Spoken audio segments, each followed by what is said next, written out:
Hello friends, welcome again to my YouTube channel let's learn PSIR।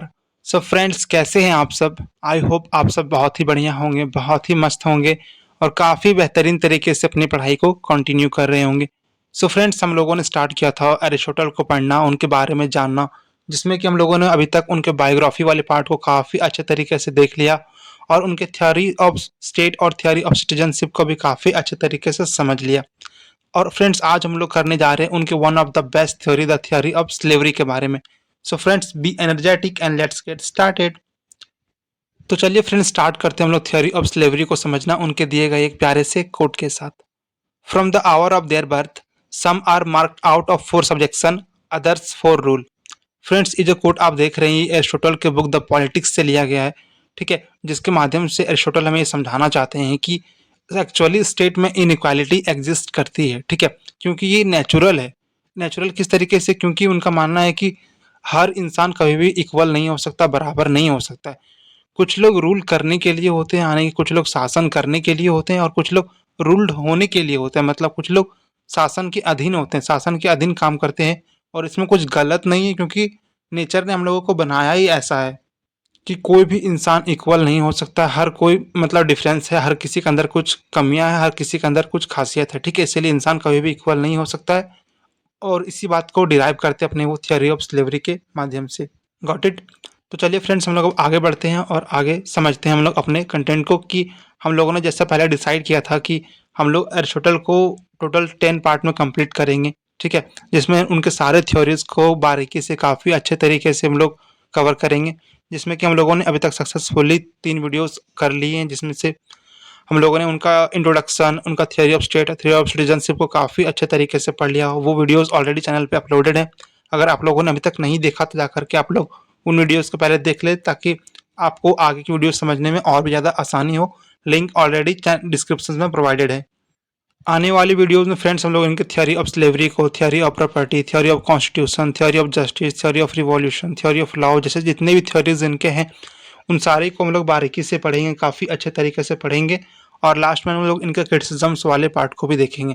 Friends, हमारा जो approach है political science को पढ़ने का वो एक इंटीग्रेटेड अप्रोच है, ताकि इसमें क्या है ना कि हम लोग सारे फिलोसोफर को जब तक अगर साथ में मिल करके, साथ में मिला करके अगर एक दूसरे से कंपेयर करके अगर नहीं पढ़ेंगे ना, तब तक हम लोग एक अच्छा आंसर डिराइव नहीं कर सकते। एक अच्छा आंसर हम लोग कभी नहीं लिख सकते हैं, क्योंकि इसमें क्या होता है ना कि एक ही बात पे, एक ही पॉइंट पे मतलब क्या होता है कि हर एक थिंकर का अलग अलग पॉइंट ऑफ व्यू होता है।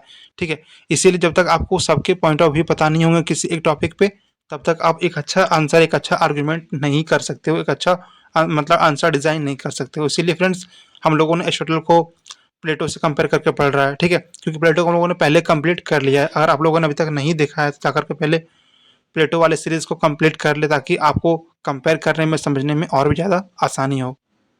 Got it? तो चलिए फ्रेंड्स, अब हम लोग आगे बढ़ते हैं और समझते हैं कि एरिस्टोटल की जो थ्योरी ऑफ स्लेव्स है इसमें क्या खासियत है और इसको किस तरह से वो जस्टिफाई करते हैं, किस तरह से वो एक्सप्लेन करते हैं। ओके फ्रेंड्स, इसको स्टार्ट करने से पहले हम लोग इनके थोड़ा सा बैकग्राउंड समझ लेते हैं कि आखिर मतलब थ्योरी ऑफ स्लीप का जरूरत ही क्यों पड़ा। आखिर ऐसा क्या सिचुएशन वहाँ पे था एंशिएंट ग्रीस में कि थ्योरी ऑफ स्लेव्स देने का आवश्यकता हुआ। ठीक है, तो फ्रेंड्स, जैसा कि हम लोग देख पाते हैं कि मतलब ग्रीस सिटी में ना पहले स्लेवरी सिस्टम काफ़ी ज़्यादा मतलब प्रचलित था।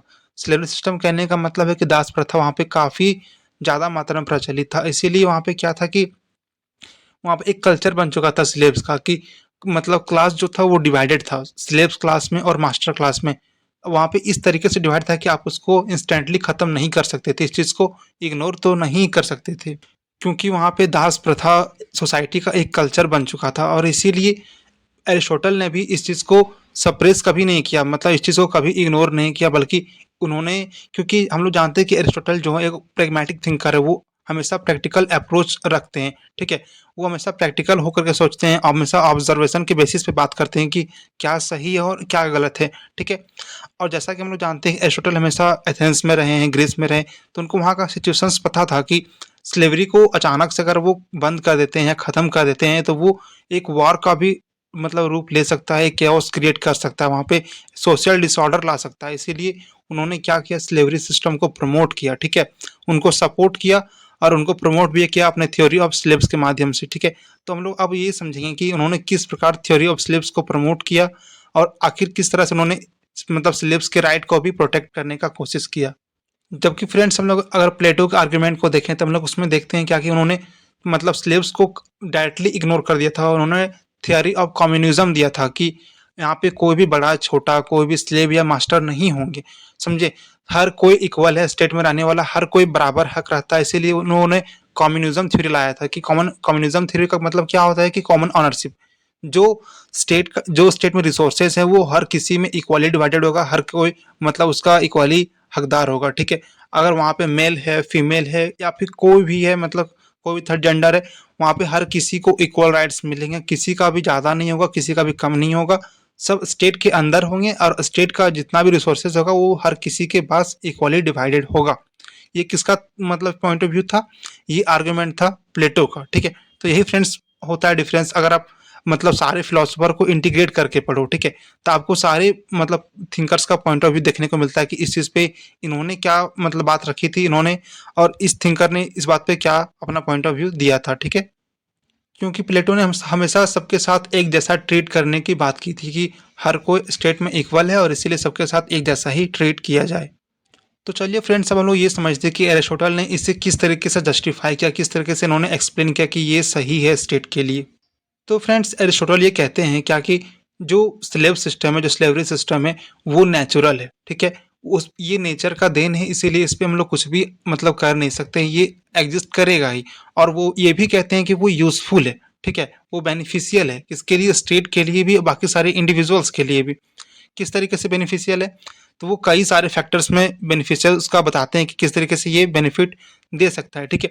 लेकिन जो एरिस्टोटल का जो थ्योरी ऑफ स्लेव था फ्रेंड्स, वो सिर्फ नेचुरल स्लेव्स पे ही लागू था। इसका मतलब क्या है? नेचुरल स्लेव्स पे लागू था कहने का मतलब क्या है कि बहुत सारे स्लेव्स होते थे क्या? तो इसका मतलब ये फ्रेंड्स कि स्लेव्स दो टाइप के होते थे जनरली। एक नेचुरल स्लेव्स होते थे और एक मेड स्लेव्स या लीगल स्लेव्स जिसके नाम से जाना जाता था। अब इन दोनों में डिफरेंसेस क्या है? तो फ्रेंड्स, मेड स्लेव का मतलब क्या होता है कि वैसे लोग जो मतलब नॉन टैक्स पेयर है, ठीक है, जो लोग अपना मतलब कि उस स्टेट से रिसोर्सेज अर्न तो कर रहे हैं लेकिन टैक्स पे नहीं कर रहे हैं, स्टेट को कुछ दे नहीं रहे हैं, वो क्या है? वो मेड स्लेव है, वो लीगल स्लेव है, ठीक है। दूसरा कौन? जो मतलब ऐसा कोई फॉरेनर जो इलीगल काम में मतलब एक्टिविटीज में, इलीगल एक्टिविटीज में क्या हो, इंडल्ज हो, ठीक है, वो लोग क्या होगा? तो वो लोग एक मेड स्लेव होगा, वो लोग एक लीगल स्लेव होगा। तीसरा कौन होगा? तो प्रिजनर ऑफ वार होगा। मान लीजिए हम किसी स्टेट के साथ वार मतलब किए, ठीक है, और हम लोग उसको उस वहां से कुछ लोगों को बंदी बना लिए, ठीक है, तो वो लोग हमारे लिए प्रिजनर है, लेकिन वो लोग को हम स्लेव के साथ ट्रीट नहीं करेंगे। तो उसके पीछे का आर्गुमेंट क्या देते हैं एरिस्टोटल? तो वो कहते हैं कि हो सकता है कि ये लोग जो जिसको आप मतलब प्रिजनर्स ऑफ वार के तौर पे लाए हो, जो फॉरेनर्स आपके यहाँ काम कर रहा है बट इलीगली काम कर रहा है, इसमें ये तो नहीं हो सकता है कि उसके अंदर वर्चू का कमी हो, विजडम का कमी हो, ठीक है, क्योंकि जिसके अंदर विजडम का कमी वही तो स्लेव बनेगा ना। लेकिन इन लोग के पास विजडम है तभी तो इन लोग अपना दिमाग का यूज कर रहा है, लेकिन वो इलीगल चीजों के लिए यूज कर रहा है। इसीलिए वो इन लोगों को दूर रखते हैं कि ये लोग जो मेड स्लेव या लीगल स्लेव होंगे वो लोग इसमें पार्टिसिपेट नहीं करेंगे, वो लोग इसमें इंडल्ज नहीं होंगे। और वो ये भी कहते हैं कि मतलब वहाँ के रूलर को हमेशा मतलब कोशिश करना चाहिए, प्रयास करना चाहिए कि वो इन लोगों से हमेशा दूर रहे। क्यों? क्योंकि ये स्टेट के लिए हार्मफुल होते हैं, ठीक है, ये स्टेट को हार्म कर सकते हैं। किस तरीके से? अगर ये अपना विजडम का यूज़, अपना ये लॉजिक का यूज़ अगर गलत कामों के लिए करने लगे, अपना इलीगल एक्टिविटीज़ करने के लिए करने लगे, तो स्टेट को ये बहुत ही ज़्यादा मात्रा में नुकसान कर सकता है। इसीलिए एरिस्टोटल ने मतलब मेड स्लेव्स को नकार दिया कि ये लोग स्लेव्स के रूप में नहीं होंगे। उन्होंने किस पे फोकस किया? उन्होंने फोकस किया नेचुरल स्लेव्स पे। तो नेचुरल स्लेव्स का मतलब क्या होता है कि वैसे लोग, ठीक है, वैसे लोग जिनके अंदर रीजन का क्षमता कम है, जिनके अंदर ज़्यादा विजडम नहीं है, जिनके अंदर थोड़ा सा वर्चू का कमी है, वो लोग क्या होंगे कि नेचुरल स्लेव्स हैं उन लोग, ठीक है। उन लोगों को नेचर ने बनाया है कि वो लोग रूल मतलब किसी के अंदर काम करने के लिए, ठीक है, वो लोग रूलिंग क्लास के अंदर काम करेंगे क्योंकि उनके अंदर वर्चूज नहीं है उतना ज़्यादा।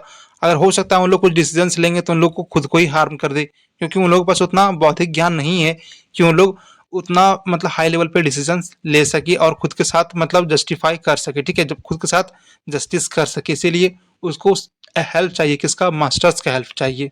इसीलिए फ्रेंड्स, ये सारे थ्योरी से एरिस्टोटल हम लोग को ये समझाना चाहते हैं, नेचर का एक मैसेज देना चाहते हैं कि नेचर ने सभी को एक जैसा नहीं बनाया है। नेचर ने हम लोगों को इस तरीके से डिज़ाइन किया है कि कुछ लोग फिजिकली बहुत ज़्यादा स्ट्रांग है, ठीक है, और फिजिकली बहुत ज़्यादा स्ट्रांग होने के कारण क्या होता है कि वो लोग कोई भी फिजिकल वर्क को बहुत ही लॉन्ग टाइम तक बिना थके, बिना रुके काफ़ी देर तक कर सकते हैं, ठीक है? जबकि नेचर ने कुछ लोगों को ऐसा बनाया है कि उन लोग मेंटली काफ़ी ज़्यादा स्ट्रॉन्ग है, मेंटली काफ़ी ज़्यादा पावरफुल है। तो उससे क्या हुआ कि वो लोग मेंटल वर्क में काफ़ी ज़्यादा देर तक इन्वॉल्व हो सकता है, बिना रुके, बिना थके। उन लोग स्टेट के ऊपर मतलब अच्छा रिसर्च कर सकता है, स्टेट के डेवलपमेंट में अच्छा पार्टिसिपेशन दे सकता है, अपना एक अच्छा रोल प्ले कर सकता है, एक अच्छा लॉ बना सकता है अपने विज़डम से, ठीक है? तो इस तरह का आर्गुमेंट देते हैं एरिस्टोटल, और ये कहते हैं कि ये नेचर का मैसेज है कि ये नेचुरल है और इसे हम लोग को एक्सेप्ट करना ही चाहिए, ठीक है फ्रेंड्स? Got it? लेकिन फ्रेंड्स जब हम लोग आगे बढ़ेंगे तो हम लोग अब ये भी देखेंगे कि एरिस्टोटल ने मतलब इस बात का भी उतना ही ध्यान रखा, इस बात का भी उतना ही ख्याल रखा कि किसी भी स्लेव्स के साथ इनह्यूमन तरीके से ट्रीट ना किया जाए, मतलब अमानवीय तरीके से उन लोगों के साथ बर्ताव ना किया जाए, उन लोगों के साथ भी एक अच्छा से मतलब कि अच्छा व्यवहार किया जाए, और उन लोगों को भी मतलब वेलफेयर के लिए उनका मतलब पर्सनल जो इन्हांसमेंट है उस पर फोकस करके मास्टर्स को उसको प्रोटेक्ट भी करना होता है। ये चीज़ को हम लोग आगे अच्छे से समझेंगे। तो चलिए फ्रेंड्स हम लोग अब आगे बढ़ते हैं और ये समझते हैं कि एरिस्टोटल ने आखिर अपने स्लेवरी थ्योरी को किस तरीके से जस्टिफाई किया, कौन कौन सा आर्ग्यूमेंट दे करके उन्होंने अपने इस थ्योरी ऑफ स्लेवरी को मतलब एक बताया कि ये नेचुरल है और ये कैसे सही हो सकता है, ठीक है? तो इसमें इन्होंने जो पहला आर्ग्यूमेंट दिया एरिस्टोटल ने, वो है क्या कि स्लेवरी इज नेचुरल, ठीक है? ऐसा क्यों उन्होंने बोला कि मतलब इसमें क्या होता है कि एरिस्टोटल ने ये बताना चाह रहा था, मतलब ये बताने चाह रहे थे हम लोगों को कि जो स्लेवरी है वो नेचुरल है, क्योंकि मतलब नेचर का ये दिया हुआ है कि कुछ लोग जो होंगे वो काफ़ी मेंटली स्ट्रांग होते हैं, और जो मेंटली स्ट्रांग होते हैं वो क्या करेंगे कि उनके अंदर काफ़ी ज़्यादा विज़डम होता है, काफ़ी ज़्यादा रीज़न करने का क्षमता होता है, और साथ ही साथ उन लोगों के अंदर करेज होता है, ठीक है? साहस होता है। तो साहस का क्या करना है इसमें? साहस करने का मतलब ये है कि अगर मान लीजिए स्टेट के लिए कुछ इंस्टेंट डिसीज़न लेना है, ठीक है? अगर स्टेट में कुछ ऐसी आपदा आ गई जिसमें कि हम लोगों को इंस्टेंट डिसीज़न लेना है, और हो सकता है वो थोड़ा-सा डिसीज़न खतरनाक भी हो, ठीक है? तो वो लोग कभी नहीं कर सकते जिसके अंदर थोड़ा दूर तक सोचने की क्षमता नहीं हो, यानी कि स्लेव्स के अंदर, ठीक है?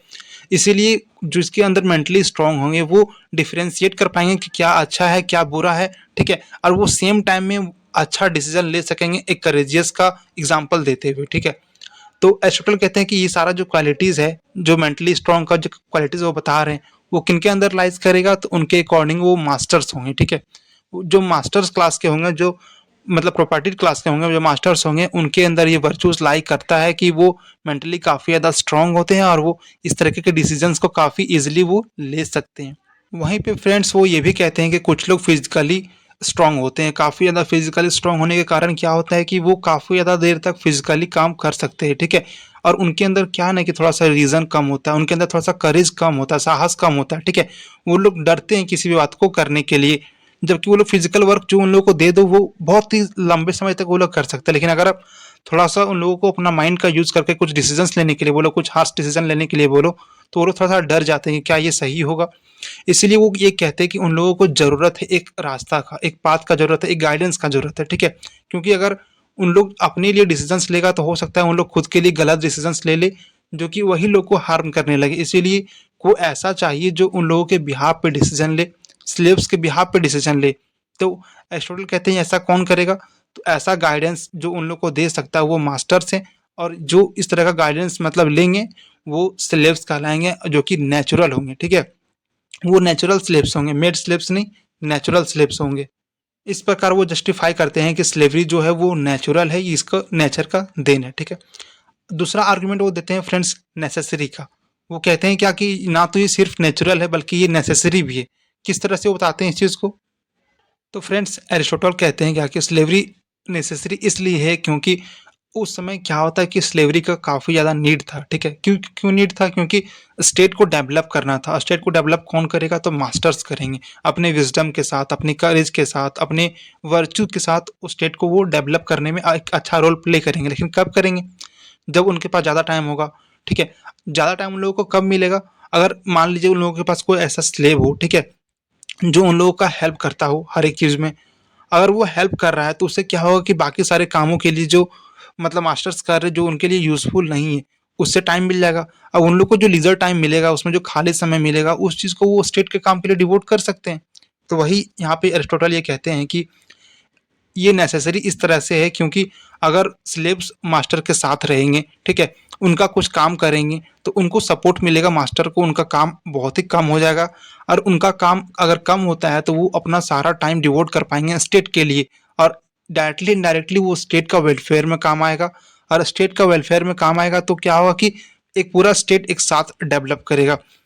उनके इस पॉइंट को मतलब कि सपोर्ट करने के लिए बार्कर जैसे थिंकर भी उनका सपोर्ट करते हैं, ये कहते हुए कि Aristotle conception of slavery is more justification of a necessity than a deduction from disinterested observation of facts.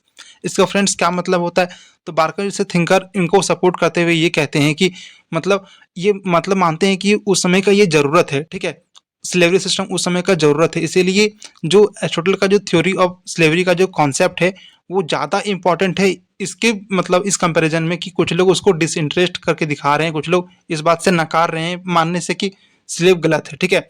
लेकिन अगर हम लोग उस समय के सिचुएशंस के अकॉर्डिंग सोचें, वहाँ का जो नीड था उसके अकॉर्डिंग ये कहते हैं कि ये परफेक्ट था और स्लेवरी ऑफ जो मतलब इनका थियरी है वो ज़्यादा जस्टिफाइबल है बाकी सारे थॉट के अकॉर्डिंग, ठीक है फ्रेंड्स, गेटिंग इट। तो चलिए फ्रेंड्स अब हम लोग आगे बढ़ते हैं और इनके नेक्स्ट आर्ग्यूमेंट को समझते हैं, ठीक है। तो प्लेटो का जो नेक्स्ट आर्ग्यूमेंट है वो है एक्सपीडियंसी। एक्सपीडियंसी का मतलब क्या है कि वो कहते हैं कि ना तो सिर्फ ये नेचुरली इंपॉर्टेंट है, ना तो ये इनका ज़रूरत है, ठीक है, बल्कि ये एक्सपीडियंसी भी काफ़ी ज़्यादा इंपॉर्टेंट रखता है स्टेट के लिए। इनका क्या मतलब हुआ? तो उनका कहने का मतलब ये था कि जो स्लेवरी होते हैं वो फाउंडेशन होते हैं, वो बेस होते हैं किस चीज़ का? इकोनॉमिक सिस्टम का, खास करके ग्रीक इकोनॉमिक सिस्टम, ठीक है। क्योंकि जब तक स्लेव वहाँ पे नहीं होंगे, जब तक क्योंकि इकोनॉमी बढ़ाने में रोल कौन प्ले करेगा? मास्टर्स प्ले करेंगे और उन लोग को चाहिए क्या? टाइम चाहिए, ठीक है, ताकि उन लोग स्टेट को काफ़ी ज़्यादा बेहतर बना सके। फिजिकली भी वर्क करेंगे तो फिजिकली वो वर्क कौन कर सकते हैं ज़्यादा देर तक? तो वो स्लेव्स ही करेंगे। इसीलिए हर तरीके से आप उसे देख सकते हैं कि वो इकोनॉमिकली भी उतना ही इम्पोर्टेंट है, ठीक है। और अगर आप इस चीज़ को मतलब जो एक कल्चर बना हुआ आया है, अगर आप उस चीज़ को तुरंत ही हटा दोगे तो वो एक सोशल डिसऑर्डर क्रिएट कर देगा, वो केओस क्रिएट कर देगा स्टेट में और इससे एक वॉर का भी सिचुएशन ले सकता है। एक बहुत बड़ी अव्यवस्था वहाँ पे मतलब खड़ी हो जाएगी जिसको सँभालना बहुत ही मुश्किल हो जाएगा, ठीक है। क्योंकि वो उस समय का असल में वहाँ पे ज़रूरत थी उस चीज़ को स्लेवरी की। इसीलिए ये सारा आर्गुमेंट देते हुए एरिस्टोटल अपने थ्योरी ऑफ स्लेवरी को मतलब प्रमोट करते हैं, सपोर्ट करते हैं और स्लेवरी सिस्टम को भी वो काफ़ी ज़्यादा प्रमोट करते हैं। और इनकी जो एक्सपीडियंसी वाला जो कॉन्सेप्ट है एरिस्टोटल का, यानी कि अरस्तू का, उसे फॉस्टर जैसे थिंकर भी प्रमोट करते हैं, मतलब सपोर्ट करते हैं, ये कहते हुए कि जो एरिस्टोटल का जो आर्गुमेंट है एक्सपीडियंसी को लेकर के वाकई में मतलब महत्व रखता है, क्योंकि मतलब कि स्लेवरी काफ़ी ज़्यादा बड़ा रोल प्ले कर रहा था ग्रीक के इकोनॉमिक सिस्टम में। उन्होंने मतलब हर तरीके से उन्होंने एक बेस बनाया हुआ था, एक फाउंडेशन बनाया हुआ था कि वहाँ का इकोनॉमिक सिस्टम जो है वो डायरेक्टली इनडायरेक्टली अगर वहाँ पे मास्टर्स भी अपना रोल प्ले कर रहा है तो वो इसलिए कर पा रहा है क्योंकि उनके पास स्लेव्स हैं, उनके पास दास है जो उनके बदले काम कर रहा है, जो उनके बिहाफ पे काम कर रहा है, जिसकी वजह से उन लोगों को टाइम मिल रहा है। और जो लोग स्लेव्स खुद ही काम कर रहे हैं वो लोग भी फिजिकली इसलिए काम कर रहे हैं, मतलब इतना काम कर रहे ताकि स्टेट को डायरेक्टली इनडायरेक्टली बेनिफिट मिले। तो ये कहना बिल्कुल भी गलत नहीं होगा कि वहाँ का जो इकोनॉमिक सिस्टम है वो बेस है किसका? मतलब जो स्लेवरी है वो बेस है किसका? इकोनॉमिक सिस्टम का। तो चलिए फ्रेंड्स हम लोग अब ये समझ लेते हैं कि जो स्लेवरी का यूटिलिटी क्या होगा हर एक इंडिविजुअल के कंपैरिजन में। एक शॉर्ट में हम लोग एक ब्रीफ में इसको समझ लेते हैं, ठीक है, ताकि हम लोग को रिकॉल हो जाए और काफ़ी अच्छे तरीके से याद हो जाए, ताकि हम लोग दोबारा कभी नहीं भूले। और हमारा पढ़ाने का अप्रोच भी यही होता है कि हम लोग मतलब दिमाग में ये फीड कर दे, ठीक है, इनबिल्ट कर दे सबकॉन्शियस माइंड में कि दोबारा हम लोग भूले ही नहीं अगर बीच बीच में रिकॉल कर लेते हैं, ठीक है। तो पहला पॉइंट जो देते हैं वो है कि यूजफुल फॉर इकोनॉमिक सिस्टम, ठीक है। जैसा कि हम लोगों ने पहले समझा कि ये लोग फिजिकली काफ़ी ज़्यादा स्ट्रांग होते हैं स्लेब्स, इसीलिए काफ़ी लंबे समय तक काम करेंगे, लंबे समय तक काम करेंगे तो वो इकोनॉमिकली काफ़ी बेनिफिशियल होगा। जहाँ पे हम लोग 5 घंटा काम करते हैं वहाँ पे वो लोग 8 घंटा 10 घंटा भी काम कर सकते हैं, ठीक है। इस तरह से वो इकोनॉमी को बेनिफिट पहुँचा सकते हैं। दूसरा यूज़फुल है स्टेट के लिए। स्टेट के लिए कैसे इफ़ेक्टिव है? तो वो मास्टर्स को सपोर्ट करेंगे, मास्टर के काम आधा मतलब काम में वो हेल्प करेंगे। तो इससे क्या होगा कि मास्टर्स थोड़ा बहुत उनको लीज़र टाइम मिलेगा, लीज़र टाइम मिलेगा तो वो स्टेट के लिए काम करेंगे, स्टेट में टाइम डिवोट करेंगे। और अगर स्टेट के लिए टाइम डिवोट करेंगे अपना क्वालिटेटिव टाइम, तो क्या होगा? स्टेट भी मतलब काफ़ी ज़्यादा अच्छा होगा, काफ़ी ज़्यादा डेवलप होगा। और डेवलपमेंट प्रोसेस में कौन बड़ा रोल किया? तो स्लेव्स किया, जो कि मास्टर्स को थोड़ा सा लीज़र टाइम देने में हेल्प किया। तो इस तरीके से स्टेट को भी मतलब स्टेट के लिए भी यूज़फुल है। तीसरा पॉइंट वो क्या देते हैं कि ये मास्टर्स के लिए भी इम्पोर्टेंट है, ठीक है। तो मास्टर्स के लिए कैसे इंपॉर्टेंट है, तो वो ये कहते हैं कि अगर मास्टर्स के पास स्लेब्स होंगे, दास होंगे, तो इससे क्या होगा कि मतलब उन लोगों को अपॉर्चुनिटी मिलेगा कि वो लोग काफ़ी और चीज़ों पे रिसर्च कर सके, ठीक है। और जैसे जैसे वो अपना रिसर्च को बढ़ाएंगे, क्वालिटी को बढ़ाएंगे, बाकी सारे डायमेंशंस में सोचना स्टार्ट करेंगे, तो उससे क्या होगा कि जितने चीज़ों पे वो बात करेंगे, जितने चीज़ों पे वो रिसर्च करेंगे, उतना ज़्यादा उनका वर्चूज़ और बढ़ेगा, ठीक है। अगर मान लीजिए किसी का वर्चूज़ किसी लेवल तक है, तो उसका लेवल और ज़्यादा बढ़ सकता है अगर वो और भी ज़्यादा चीज़ों पे रिसर्च करता करता है, क्योंकि हमारा जो माइंड है वो मतलब रबड़ के जैसा है, ठीक है। आप उसको जितना स्ट्रेच कीजिएगा वो उतना खिंचता चला जाएगा, ठीक है। इसीलिए इस तरह से कहते हैं कि वो मास्टर्स के लिए भी बेनिफिशियल है। काफ़ी ज़्यादा इलास्टिक होता है हमारा माइंड, इसीलिए कहते हैं कि वो मास्टर्स के लिए भी बेनिफिट हो सकता है, मतलब होता ही है, ठीक है। और जो चौथा पॉइंट देते हैं वो कहते हैं कि स्लेब्स के लिए भी इम्पोर्टेंट किस तरीके से है, क्योंकि स्लेब्स कभी भी अकेला नहीं रह सकते हैं, वो कभी भी इंडिविजुअली मतलब अपना जीवन यापन नहीं कर सकते हैं। उन्हें चाहिए एक ऐसा मास्टर्स, उनका ज़रूरत होता है जो उनके बिहाफ़ पे डिसीज़न्स ले, जो उनके लिए सोचे, ठीक है। क्योंकि अगर ये लोग खुद के लिए डिसीज़न लेंगे तो इन लोग अपना नुकसान भी कर सकते हैं। इसीलिए उनको मास्टर की ज़रूरत होती है जिनके बिहाफ़ पे, जिनके मतलब गाइडेंस में उन लोग अपना जीवन यापन कर सकते हैं। और वो लोग मतलब मास्टर्स की कंपनी में अगर रहेंगे तो क्या होगा कि उन लोगों को एक अपॉर्च्युनिटी मिलेगा कि उन लोग उनसे सीख करके, उनकी एक्टिविटीज़ को ऑब्ज़र्व करके उन लोग अपना भी मतलब डेवलप कर सकते हैं वर्च्यू, ठीक है। अपना भी जो सोल प्रॉपर्टीज़ है उनको वो एनहांस कर सकते हैं, उनका भी अपना जो विज़डम है उन उसके लेवल को बढ़ा सकते हैं। इस तरीके से हम लोग को ये कहना बिल्कुल भी गलत नहीं होगा कि जो स्लेवरी है वो नेचुरल है और डिज़ायरेबल है, यूज़फुल इंस्टीट्यूशन है, ठीक है। इसीलिए इस चीज़ को हम लोग नकार नहीं सकते और इसी बेसिस पे वो आर्गुमेंट देते हैं एरिस्टोटल और इसको जस्टिफाई करते हैं। अब चलिए फ्रेंड्स, हम लोग अब आगे बढ़ते हैं और ये देखते हैं कि एरिस्टोटल ने स्लेव्स के बारे में क्या सोचा, ठीक है। उन लोगों का रिफॉर्म करने के बारे में क्या सोचा कि स्लेव सिस्टम है तो क्या ये हमेशा थोड़ी ना चलते रहेगा, हमेशा इसको सस्टेन नहीं ना करवाना है, इसको रिफॉर्म कैसे करना है, आखिर उन लोगों को भी तो, उनका भी तो वेलफेयर का उन लोगों के बारे में सोचना है ना। तो उस चीज़ को ये कैसे डिफाइन करते हैं, तो वो कहते हैं क्या कि मानते हैं कि अभी वो स्लेवरी का नीड है ग्रीस को, ठीक है। स्टेट को अभी स्लेवरी का ज़रूरत है, लेकिन ये हमेशा नहीं होगा। इसीलिए वो उनके लिए भी कुछ क्राइटेरिया रखते हैं कि अगर ये क्राइटेरियाज़ को वो फुलफ़िल कर लेते हैं, ठीक है। क्योंकि उनका मानना था कि स्टेट आपका एक ज़रूरत है, लेकिन इसका मतलब ये नहीं कि आप उसके साथ कुछ भी इनह्यूमन तरीके से ट्रीट करोगे, मतलब अनमानवीय तरीके से उन लोगों के साथ ट्रीट करोगे। उन लोगों के साथ भी अच्छा से रहना है और उन लोगों को भी मौका देना है कि वो लोग खुद को इन्हांस कर सकें। जो मास्टर्स जिसके अंदर मतलब स्लेव रहेंगे, उनको मतलब ये उनका ड्यूटी होगा कि वो उनका बेटरमेंट का ख्याल कै मतलब उनका बेटरमेंट पे कैसे फ़ोकस करेंगे, ठीक है। तो चलिए हम लोग देखते हैं कि उस चीज़ को ये कैसे डिराइव करते हैं अपने पॉइंट्स के माध्यम से। तो फ्रेंड्स, एरिस्टोटल कहते हैं क्या कि जैसे जैसे स्लेव्स मतलब स्लेव्स जो होते हैं वो मास्टर्स के अंदर रह करके अपना वर्चूज़ को, अपना विजडम्स को, अपना मतलब जो करेज है उनको अगर वो इन्हेंस करते रहेंगे और जब जब उन्हें लगता है, मास्टर्स को ये फील होने लगे कि मतलब ये अब ये स्लेव्स के लायक नहीं है, इनके अंदर इतना क्षमता हो गया कि ये भी अपना डिसीजन ले सकता है, स्टेट को कंट्रीब्यूट कर सकता है, तो मास्टर्स का ये ड्यूटी बनता है कि उसे वो फ्री कर दे, ठीक है। उन्हें वो छोड़ दें, स्लेव्स के काम से हटा दें और उन्हें भी एक अच्छा काम में मतलब लगाएँ जो कि वो मास्टर्स के बराबर ही आ सके, ठीक है। दूसरा वो कहते हैं क्या कि मतलब अगर मान लीजिए जिस टाइम स्लेव्स उसके अंडर रह रहे हैं, इसका मतलब ये नहीं कि आप उसके साथ किसी भी तरीके से ट्रीट करो, ठीक है। मास्टर्स के मतलब स्लेव्स के साथ आपको अच्छे तरीके से ट्रीट करना होगा, प्रॉपर्ली ट्रीट करना होगा, एक ह्यूमन तरीके से ट्रीट करना होगा, मानवीय तरीके से ट्रीट करना होगा, अमानवीय तरीके से नहीं कि आप उसके साथ कुछ भी कर रहे हो, ठीक है। वैसा नहीं करना है, उन लोगों के साथ भी अच्छा बिहेवियर रखना है, अच्छे तरीके से रहना है। तीसरा वो आर्गुमेंट देते हैं फ्रेंड, तीसरा बात वो कहते हैं क्या कि हम लोगों को स्लेव्स भी सिर्फ उन लोगों को ही बनाना है जिनके अंदर वाकई में वर्चूज़ नहीं है, ठीक है। क्यों ऐसा क्यों करना है? क्योंकि अगर आप मतलब ऐसे लोगों को स्लेव बना लोगे जो प्रिजनर ऑफ वार के तौर पे आए, तो ऐसा थोड़ी कि उन लोगों के अंदर वर्चूज़ का कमी होगा। हो सकता है उन लोगों के अंदर काफ़ी ज़्यादा वर्चूज़ है, लेकिन उन लोग एक्विजिशन के कारण आपके कंट्रोल में आ गए हैं, ठीक है। तो ये कहते हैं कि आप लोगों को सबको नहीं बनाना है स्लेव, जो वाकई जो नेचुरली स्लेव होंगे सिर्फ वही लोगों को आप लोग को स्लेव के तौर पे बनाना है, ठीक है। नेक्स्ट पॉइंट जो देते हैं अपना मतलब एरिस्टोटल उनके सपोर्ट में फ्रेंड्स, वो कहते हैं क्या कि मतलब जो मास्टर्स हैं और जो स्लेव्स हैं वो दोनों सिम्बायोटिक रिलेशनशिप में रहते हैं। सिम्बायोटिक रिलेशनशिप कहने का मतलब क्या है कि दोनों एक दूसरे के संपूरक है, मतलब दोनों ही एक दूसरे का मतलब एक दूसरे पे निर्भर है, ठीक है। अगर मास्टर स्लेव्स पे निर्भर है तो स्लेव्स मास्टर पे निर्भर है, और इस चीज़ को वो कहते क्या है कि master is like head and slave is like body, ठीक है। अगर मतलब मास्टर अगर किसी का बॉडी का सर है तो स्लेव्स उसका पूरा का पूरा बॉडी है। कहने का मतलब क्या है कि अगर माइंड मतलब मास्टर अगर मेंटली वर्क कर रहा है तो उनका फिजिकली वर्क करने के लिए तो कोई चाहिए ना। तो फिजिकली वर्क कौन कर रहा है? स्लेव कर रहा है, ठीक है। और स्लेव का सिम्बायोटिक कैसे हुआ? तो स्लेव अगर बॉडी है, स्लेव अगर फिजिकल वर्क कर रहा है तो उसको मेंटल वर्क की जरूरत पड़ेगा ना। तो उनके बदले मेंटल वर्क कौन कर रहा है? तो उनके बदले मेंटल वर्क मास्टर्स कर रहे हैं, ठीक है।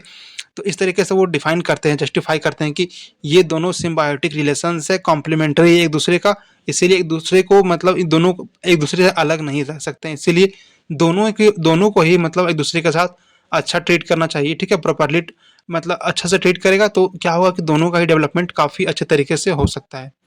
और फिर लास्ट में जब ये भी कहते हैं एरिस्टोटल की ये दायित्व तो बनता है मास्टर्स का, ठीक है, कि वो स्लेव्स को फ्री कर दे। जब उनके साथ रहते रहते काफ़ी लंबे समय तक उन्हें ऐसा लगने लगे, ऐसा फील हो जाए कि जो स्लेव्स है उनका जो कंडक्ट है, उनका जो एक्ट है वो काफ़ी अच्छा हो गया है, काफ़ी मोरल हो गया है, ठीक है। उन लोगों के अंदर इतना करेज भी आ गया है कि अब वो कुछ डिसीजंस खुद से ले सकते हैं, ठीक है।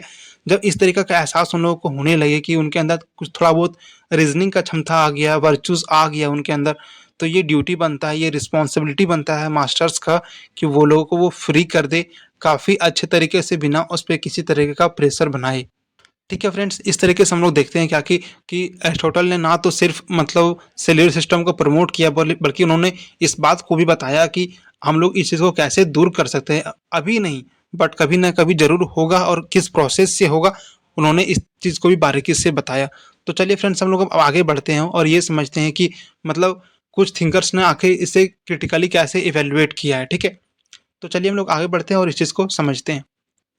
तो फ्रेंड्स, कुछ लोग ये कहते हैं, मतलब ये कहते हुए क्रिटिसाइज करते हैं कि ठीक है, हम लोग मानते हैं कि स्लेवरी नेचुरल है, ठीक है। स्लेवरी नेचुरल कहने का मतलब क्या है कि स्लेवरी नेचुरल है, आप इसीलिए उससे अपने अंडर काम करवा रहे हो।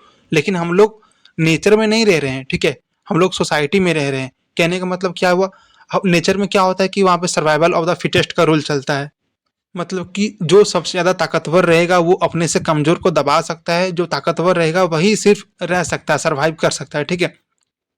तो वो इसी बात पे आर्गुमेंट देते हुए कहते हैं कि मानते हैं कि स्लेव कमज़ोर है, ठीक है, क्योंकि वो नेचुरल, लेकिन हम लोग नेचर में नहीं, हम लोग सोसाइटी में रह रहे हैं, ठीक है, एक समाज में रह रहे हैं, एक सभ्य समाज में रह रहे हैं, एक सिविलाइज्ड समाज में रह रहे हैं, और वहाँ पे हर किसी को बराबरी का मौका मिलना चाहिए, ठीक है। आप ऐसा नहीं कर सकते हो कि ये वो उनके अंदर किसी कारण थोड़ा वो डिसेबिलिटी है, ठीक है, कुछ कमियाँ हैं, तो उसको आप किसी के अंदर काम में लगा दो, ठीक है। इस बात को कहते हुए उसे वो मतलब काफ़ी सारे थिंकर्स क्रिटिसाइज़ मतलब करते हैं। सोक्रेट्स भी इस बात पे थोड़ा बहुत अपना दिखाते हैं कि ये दोनों ही मतलब एक दूसरे का पूरक हो सकता है, लेकिन हम लोग को इस बात का भी ख्याल रखना है कि हम लोग एक समाज में रह रहे हैं, ठीक है, और यहाँ पे सभी को मतलब इक्वल ट्रीट मिलना भी उतना ही आवश्यकता है।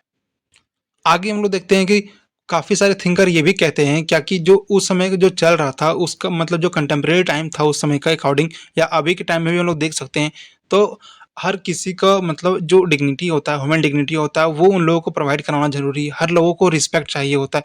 आप किसी के रिस्पेक्ट के साथ मतलब कि कॉम्प्रोमाइज़ नहीं कर सकते हो कभी भी, ठीक है। उनका जो हक बनता है वो आपको देना ही पड़ेगा, चाहे उनका फिज़िकली वो कैसे भी हो, मेंटली वो कैसे भी हो, ठीक है। इसको मतलब इस बात को इमैनुअल कांट ने काफ़ी अच्छे तरीके से डिसाइड मतलब डिफाइन किया था, ये मतलब ह्यूमन डिग्निटी के प्रिंसिपल से। वो कहते हैं क्या कि मतलब कोई भी इंसान को आप मतलब एक मीन्स के तौर पे यूज़ नहीं कर सकते हो, ठीक है, कि अपना एंड को फुलफिल करने के लिए आप किसी इंसान को एक मीन्स के तौर पे यूज़ कर रहे हो, एक रास्ता बना रहे हो, ठीक है। अगर मान लीजिए हमको कहीं तक पहुँचना है तो इसका मतलब ये थोड़ी है कि हम किसी इंसान को अपना एक माध्यम बनाएँगे कि हमको उस चीज़ वो चीज़ हम पा लें, ठीक है। ऐसा नहीं होना चाहिए, ठीक है। आपको चाहिए तो आप अपने खुद के बेसिस पे करो, ना कि आप किसी इंसान को अपना यूटिलिटी का एक ज़रिया बनाओ, एक मीन्स बनाओ। इस चीज़ को काफ़ी क्रिटिकली मतलब काफ़ी ज़्यादा क्रिटिसाइज़ करते हैं इमैनुअल कांट इनके इस पॉइंट को। वो कहते हैं कि हर कोई अपने आप में ही वैल्यूएबल है, हर कोई अपने आप में ही काफ़ी ज़्यादा इम्पोर्टेंट है, इसलिए आप किसी भी चीज़ को मतलब एक यूटिलिटी के लिए यूज़ नहीं कर सकते, किसी को अपना डिज़ायर को फुलफ़िल करने के लिए आप उसको मीन्स के तौर पे यूज़ नहीं कर सकते। इस तरीके से काफ़ी ज़्यादा क्रिटिसाइज़ करते हैं इमैनुअल कांट, सॉक्रेटिस, जैसे कई सारे थिंकर्स हैं जो इनके कुछ-कुछ पॉइंट्स को इवैल्यूएट करते हुए मतलब इनको क्रिटिसाइज़ करते हुए अपने-अपने आर्गुमेंट्स देते हैं। तो चलिए फ्रेंड्स, आज के वीडियोज़ में हम लोगों ने काफ़ी अच्छे तरीके से इनकी थ्योरी ऑफ स्लेवरी को समझा कि आखिर कैसे वो वहाँ का ज़रूरत था, इसका बैकग्राउंड क्या हम लोगों ने समझा कि आखिर वो ज़रूरत क्यों था वहाँ पे, और उसे क्यों हम लोग इंस्टेंट ख़त्म नहीं कर सकते थे। और हम लोगों ने ये भी जाना कि एरिस्टोटल एक प्रैग्मैटिक थिंकर थे, एक प्रैक्टिकल मतलब थिंकर होने के कारण वो अपनी अप्रोच के अकॉर्डिंग इस चीज़ को काफ़ी ऑब्जर्वेशन करते हुए, काफ़ी ऑब्जर्व करते हुए उन्होंने ये डिफाइन किया कि ये अभी का ज़रूरत है, लेकिन इसको हम लोग कैसे आगे चल के ख़त्म कर सकते हैं, इनका ख़त्म करने का प्रोसेस क्या होगा, इस चीज़ को भी काफ़ी अच्छे तरीके से डिफ़ाइन किया उन्होंने। तो आई होप फ्रेंड्स आपको काफ़ी अच्छे तरीके से समझ में आ गया होगा, और अभी भी अगर कोई डाउट रह गया हो तो आप लोग ऑब्वियसली कमेंट में मतलब लिख सकते हैं। आप लोग हम लोग आपको रिप्लाई करेंगे, उसका आंसर्स प्रोवाइड करवा दूंगा, ठीक है। आप लोग को इसका पीडीएफ चाहिए होगा तो आप लोग टेलीग्राम से जाकर के ले सकते हो। फ्रेंड्स, अगर वीडियो पसंद आया हो तो वीडियो को एक लाइक करें, अपने फ्रेंड्स के साथ भी शेयर करें, और अगर आप इस चैनल पर नए हैं चैनल को सब्सक्राइब कर लें और बेल आइकन प्रेस करना बिल्कुल ना भूलें, ताकि आने वाले सारी वीडियोज़ का नोटिफिकेशन आप तक सबसे पहले पहुंचे। मिलते हैं नेक्स्ट वीडियो में, तब तक के लिए जय हिंद, थैंक यू।